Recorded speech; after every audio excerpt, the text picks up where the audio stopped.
الحمد لله الذي جعل الشمس والقمر بحسبان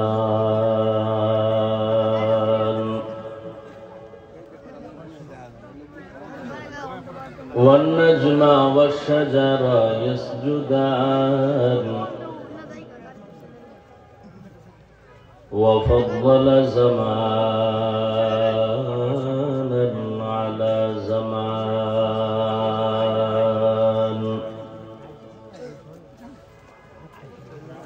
كما فضل مكانا على مكان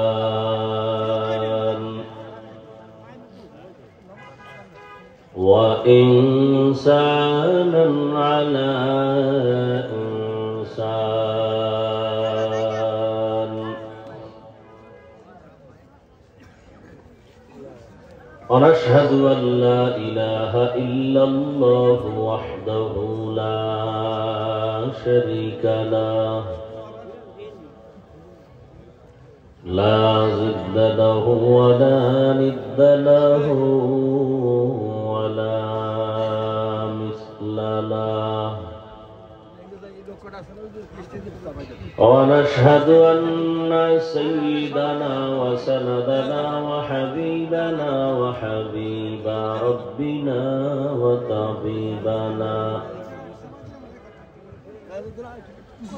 وطبيب قلوبنا ومولانا محمدا عبده ورسوله اللهم صل على محمد النبي الأمي وعلى آله وسلم تسليما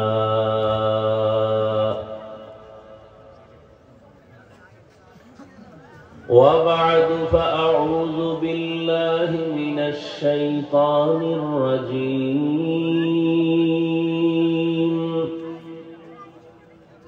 بسم الله الرحمن الرحيم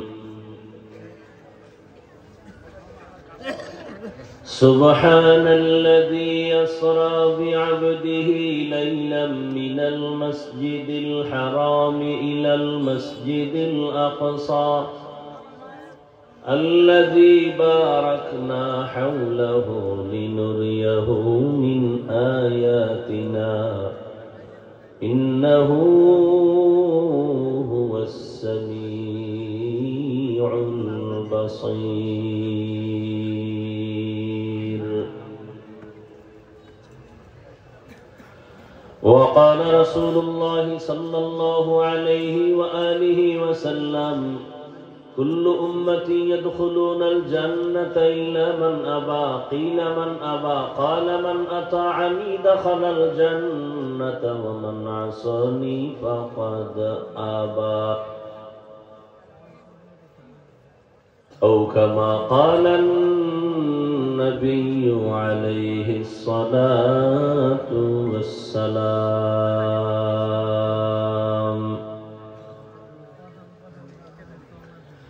صدق الله مولانا العظيم وصدق رسوله النبي الأمي الكريم ونحن على ذلك من الشاهدين والشاكرين والذاكرين والحمد لله رب العالمين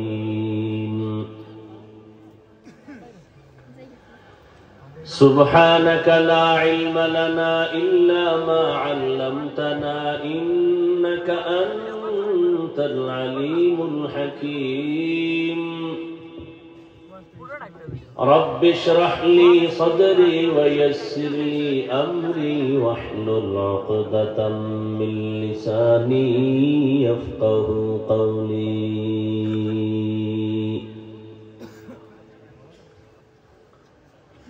निकलेगा ज़माना आखिर अहले बिदाअत निकलेगा ज़माना आखिर अहले बिदाअत इस्लाम में नूरी নইবাতি কর ইজাদ ইসলাম মে নইবাতি কর ইজাদ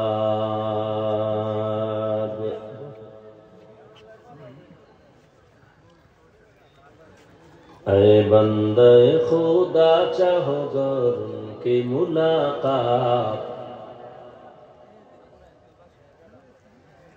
ऐ बंदे खुदा चाहो गर उनकी मुलाकात जल्दी से बैठे सुनो हजरत का नसीहत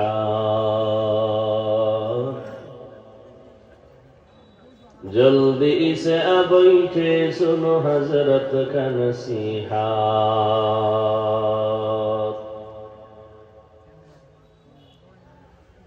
मेराज की हमारा नबी सबअ समावात मेराज के हमारा नबी सबअ समावात नहीं भुना वहाँ नबी हम गुनहगार उम्मत नहीं भुना वहाँ नबी हम गुनहगार उम्मत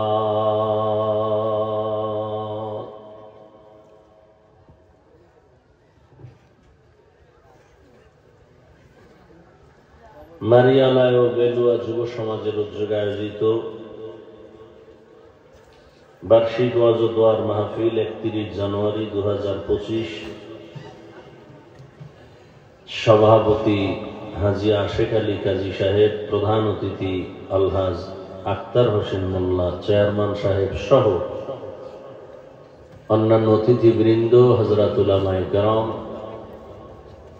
অত্র অঞ্চলের বিভিন্ন স্থান থেকে আগত আল্লাহ পাকের আশিকিন, জাকিরিন, শাকিরিন, মুহিব্বিন, মুরব্বিয়ান আযম,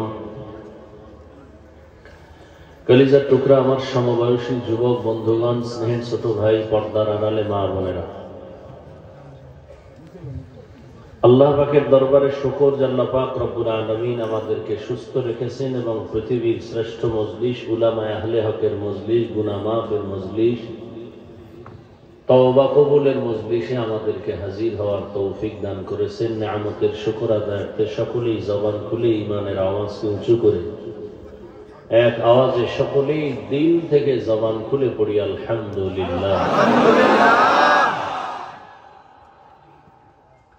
দরুদ সালাম সৈয়দুল মুরসালিন রাহমাতুল লিল আলামিন শফিউল মুজনিবিন খাতামুন নবিয়্যিন সৈয়দুস সাকালাইন ইমামুল মুরসালিন शफीअ आज़म रसूल अकरम रहमत आलम नबीउल अरब वल आजम हबीब किबरिया अशरफुल अंबिया सय्यदुल अंबिया शफीअ महशर साक़ी कौसर आका नामदार मदीना का ताजदार आफ़ताब नबूवत फ़ख्र मौजूदात सय्यदुल मखलूक़ात हज़रत मुहम्मदुर रसूलुल्लाह सबाई पढ़ेन नहीं आबार पढ़ेन দরুদ শরীফ পড়লে লাভ না ক্ষতি? দরুদ এমন একটা আমল যেটা আদায় করলে পড়লে দুনিয়ায়ও লাভ, আখিরাতে তো আছেই।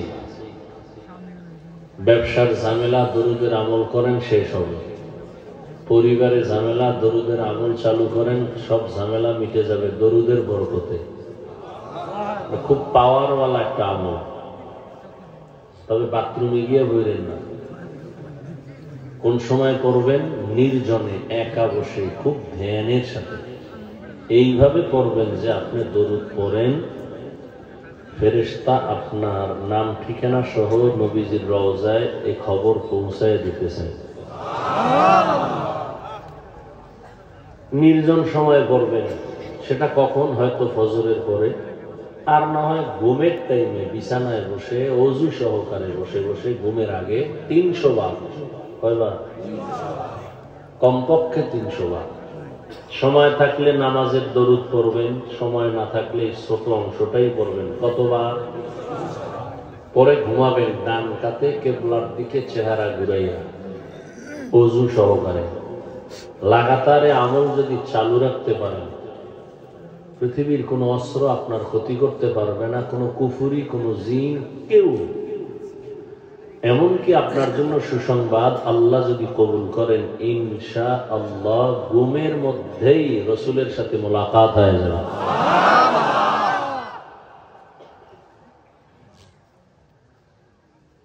এই দরুদ নিয়ে তো আমাদের দেশে খুব টানাটানি।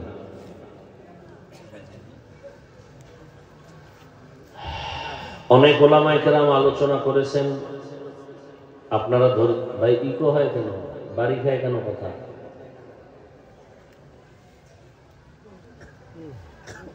আলোচনা আপনারা শুনছেন, ওলামায়ে কেরামের কথাগুলো সকলকে সহি তরিকায় আমল করার তৌফিক দান করেন। ওলামায়ে কেরামের ইজ্জতকে আল্লাহ বেশি বেশি বাড়ায় দেন। যারা ওলামায়ে কেরামের বিরুদ্ধে লেখালেখি করে এবং বলে ষড়যন্ত্রমূলক, আল্লাহ এদের হেদায়েত দান করেন। আমি আপনাদের দোয়া নেওয়ার আশায় সংক্ষিপ্ত আলোচনার নিয়তে কোরআনে হাকিমের সূরাতুস সুবহানের প্রথম আয়াতে কারিমা তিলাওয়াত করেছি। নবীজির হাদিস থেকে একটি হাদিস পড়েছি। ইখলাস ও রুহানিয়াতের সমন্বয়, সহি নিয়তে, সহি তরিকায়, সহি কিছু কথা আমাকে বলার মতো, আপনাদেরকে শুনবার মতো দয়াময় আল্লাহ তৌফিক দান করুন। এক নাম্বার কথা হলো, মোনাজাতের আগে উঠা বসা করা যাবে না। আর মোনাজাত দিয়েও আজকে উঠবেন না, কারণ মোনাজাতের পরে আপনাদের মেহমানদারি আছে, জায়গায় বসে থাকবেন, খানা চলে আসবে, মান্না সালোয়া। নাম্বার 2,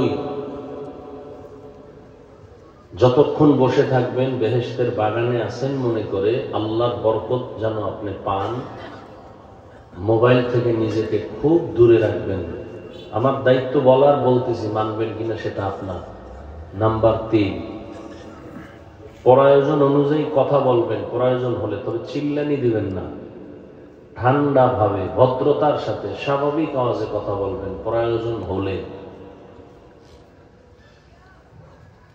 চিল্লাচিল্লির প্যান্ডেল এটা না, এটা কিছু কথা বলবো বুঝার জিনিস এবং বাস্তবায়নের জিনিস। আমার আলোচনা আজকে মেরাজ নিয়ে কথা বলবো, অতএব ঠান্ডা মাথায় শুনবেন, চিল্লাচিল্লি করবেন না।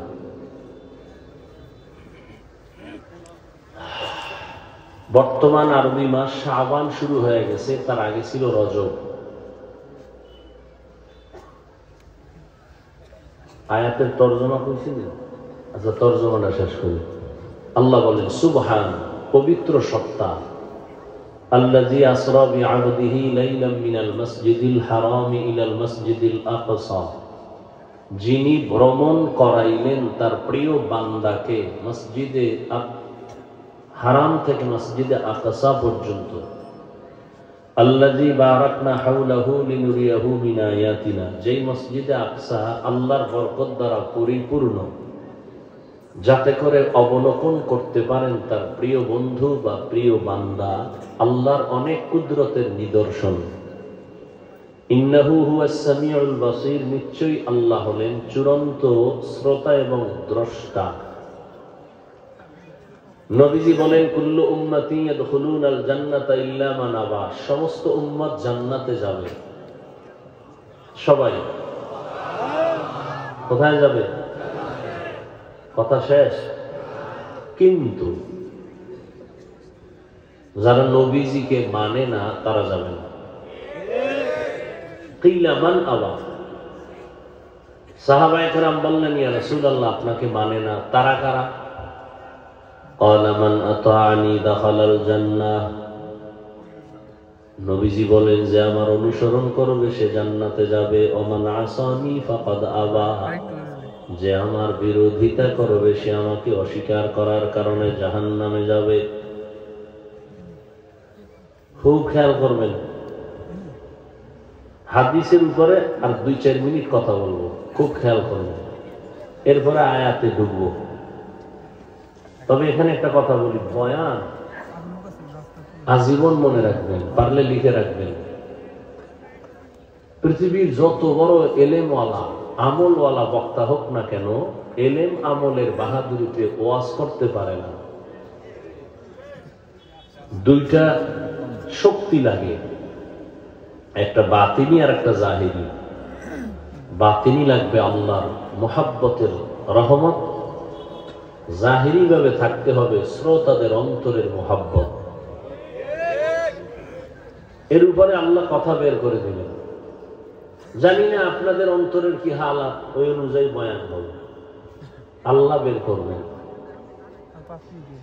তো হাদিসের দিকে একটু খেয়াল করবেন, আমি কিছু প্রশ্ন করব, আপনাদের থেকে জবাব নেব, একটু খেয়াল করবেন। নবীজি বললেন সমস্ত উম্মত কোথায় যাবে? কিন্তু আছে না নাই? নবীজি বললেন কিন্তু যারা আমি মুহাম্মদকে অস্বীকার করে তারা জান্নাতে। সাহাবায়ে কেরামের প্রশ্ন, এখান থেকে খেয়াল করেন। সাহাবায়ে কেরামের প্রশ্ন, ইয়া রাসূলুল্লাহ আপনাকে অস্বীকার করে, মানে না, তারা কারা? নবীজি জবাবটা ডাইরেক্ট না দিয়ে একটু ঘুরাই দেন, যেহেতু রহমতের নবী তো মায়ার আওয়াজটা আগে দিয়ে দিলেন, পরে শেষে দিয়ে একটু গরম দিলেন হালকা। নবীজি বললেন, প্রশ্ন ছিল নবী আপনাকে মানে না, তারা কারা? নবীজি ওই কথাটা শেষে জবাব দিয়েছেন, আগে কি বলছেন? মান আতাআনি দাখালাল জান্নাহ, যে ব্যক্তি আমার অনুসরণ করবে সে জান্নাতে যাবে। প্রশ্ন কি ছিল? নবী আপনাকে মানে না, তারা কারা? নবীজি জবাব দিতে গিয়ে বললেন, যারা আমার অনুসরণ করবে তারা জান্নাতে যাবে। কি বুঝলেন? যারা নবীর অনুসরণ করে তারা জান্নাতে যাবে, তার মানে তারা নবী মানে, তারা নবী। আবার বলছে, সাহাবায়ে কেরামের প্রশ্ন, ইয়া রাসূলুল্লাহ আপনাকে মানে না, অস্বীকার করে, তারা কারা? নবীজি বললেন, যারা আমার অনুসরণ করবে তারা জান্নাতে যাবে। যারা অনুসরণ করবে তারা জান্নাতে যাবে। বলেন এই কথাটার বিপরীত কথা কি হবে? বিপরীত, যারা নবীর অনুসরণ করে না তারা জান্নাতে। খুব খেয়াল করতেছেন তো, নবী কথা বলেন নাই। যারা নবীর অনুসরণ করবে তারা জান্নাতে যাবে বলেছেন, কিন্তু এই কথার পৃষ্ঠে দাঁড়ায় যারা নবীর অনুসরণ করে না তারা জান্নাতে যাবে না। নবী কথা বলেন নাই, নবী কথা বলেন নাই যারা অনুসরণ করবে না তারা জাহান্নামে যাবে। নবী কথা বলেন নাই। নবী কি বলছেন? যারা বিরোধিতা করবে তারা আমাকে অস্বীকার করার কারণে জাহান্নামে যাবে। চিল্লাইতে নিষেধ করছে, কিন্তু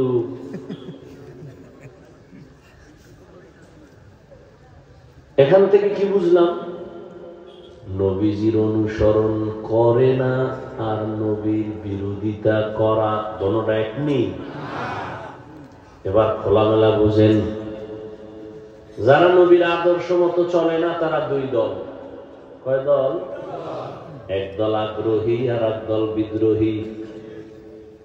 ভিন্ন শব্দে বলা যায় একদল দরদি আর একদল বিরোধী। এই কয়েল জলে মনে হয়, কয়েল কয়েল নিবে দেন, অবশ্যই কয়েল জলে, নাইলে কোনো চোরাই বিড়ি দেন।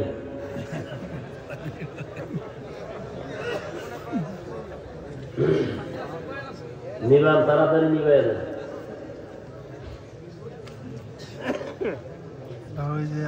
খতরনাক বড় এক জিনিস, এটা করেন নাই তো?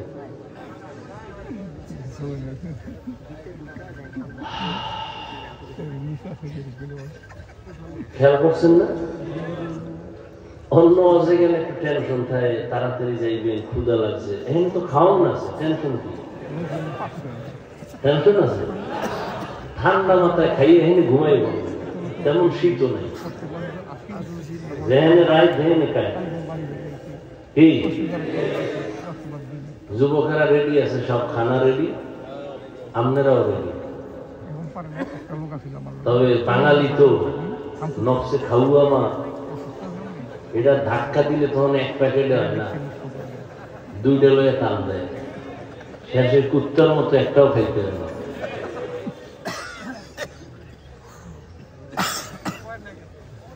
মোনাজাত হবে ঠান্ডা মাথায়, মহব্বতে, চোখের পানি ফেলে, তওবার নিয়তে। মোনাজাতে যেন ডিস্টার্ব হয় না। এই যুবকেরা, মোনাজাতের মধ্যে ডিস্টার্ব করবা না। যদি আমি দেরি খাওয়ান দিতেছো মোনাজাতে, মোনাজাত সাইডে উঠতে যাবো, সাথে সাথে মোনাজাত সাইডে যাবো। খবরদার, মোনাজাত এই ওয়াজের মূল নাভি, মূল বরকত।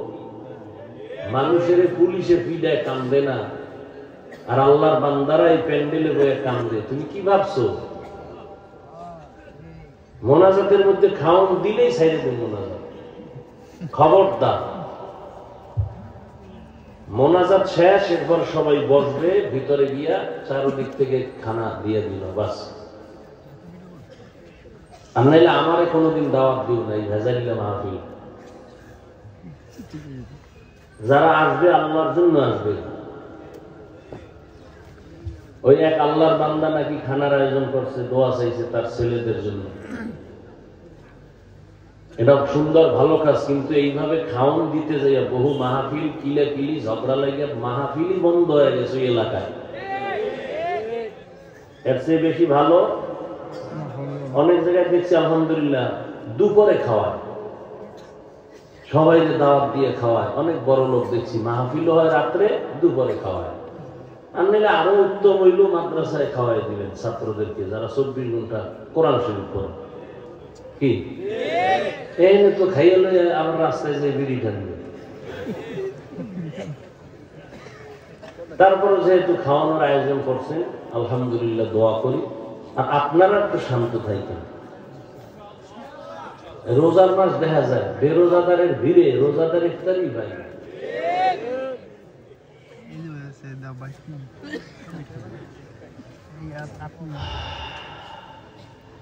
তাহলে যারা নবীর আদর্শ মতো চলে না তারা কয় দল?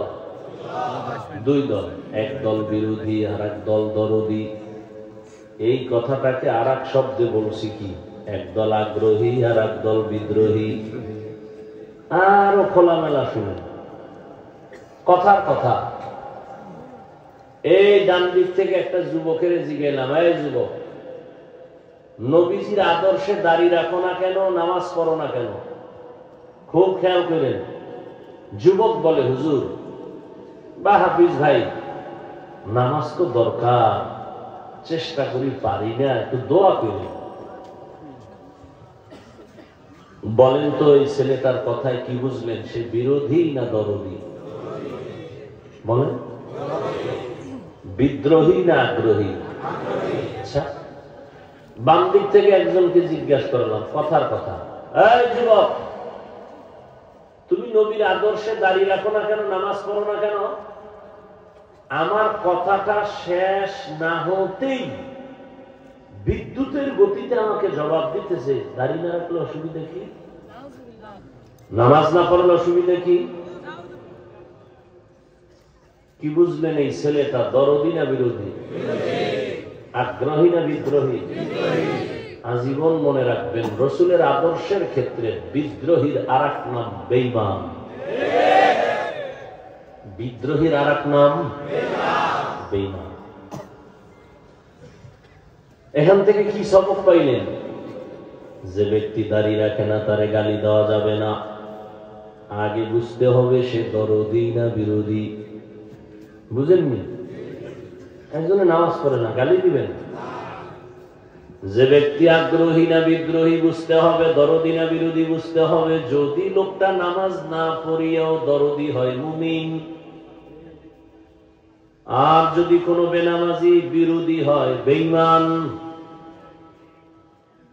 আরো বুঝেন, একজনে দাড়ি রাখে না আর একজনে দাড়ি পছন্দ করে না, দুইজন সমান? কঠিন। একজনে নামাজ পড়ে না আর একজন নামাজ পছন্দ করে না। তাহলে যে দাড়ি রাখে না তাকে গালি দেয়া যাবে না। যে দাড়ি পছন্দ করে না তাকে ছাড় দেয়া যাবে না, যে ব্যক্তি নামাজ পড়ে না তাকে গালি দেওয়া যাবে না, যে ব্যক্তি নামাজ পছন্দ করে না তাকে ছাড় দেয়া যাবে না, সুযোগ পেলেই জুতার বাড়ি। ব্যবধান আছে না নাই? একজনে কোরআন শরীফের কোরআনের আইনে রাজনীতি করে না তাকে গালি দেওয়া যাবে না, আর একজনে কোরআনের আইনের রাজনীতি পছন্দ করে না তাকে ছাড় দেওয়া যাবে না। ব্যবধান আছে না নাই? একদল বিরোধী আর একদল দরদি। দরদি মুমিন, বিরোধী বেঈমান। খুব কঠিন কিন্তু। দুজনেই নামাজ পড়ে না কিন্তু একজন মুমিন আর একজন বেঈমান। দুইজনই পর্দা করে না, একজন মুমিন আর একজন বেঈমান। বলেন কে মুমিন? দরদি। কে বেঈমান? বিরোধী। যে বলে পর্দা করে না আর একজনের পর্দা পছন্দই করে না, সে আল্লাহর কোরআনের বিধানের সাথে বৃদ্ধাঙ্গুলি দেখাইলো, সে বেঈমান। এজন্য নবীর আদর্শ যারা মানে না তারা জাহান্নামী। নবী বলেন নাই, নবী বলছেন যারা বিরোধিতা করবে তারা জাহান্নামী। আল্লাহ বুঝার তৌফিক দান করেন। কোরআন শরীফের নিচে রাখা যায়? এনে একটা বালিশ দিতেন, উষা জায়গা দিতেন, এমন অবস্থা হয়েছে। ওই বাইতুল্লাহ গিয়ে দেখি আমরা হাত লইয়া কোরআন শরীফ পড়ি, আর এক বদমাইশ ওটা পাও ঝুলাইয়া বাইতুল্লাহর দিকে এরকম সোজা করে বিছাইয়া, এরপরে কোরআন শরীফটা দুই পায়ের মাঝখানে ফালাইয়া এরপরে এরকম হাতে বেলান দিয়ে পড়তে আছে। আমি তো দেখি না কত কোয়ালিটির চোর হেনে দেখলাম। নাক টাইনে ঘুমাইতেছে, একামত হয়ে গেছে, নামাজে দাঁড়ায় গেছে, আর উজু মুজু লাগে না। আল্লাহ হেদায়েত দান করুন।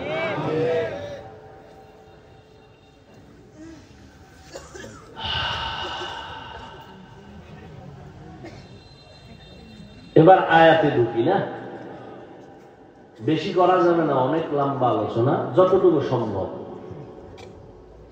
আয়াতের আলোচনায় ঢুকতে অর্থ তো বলছি, ভূমিকায় 2-3 মিনিট কথা। এ মাস চলছে শাবান। কি মাস? শাবান।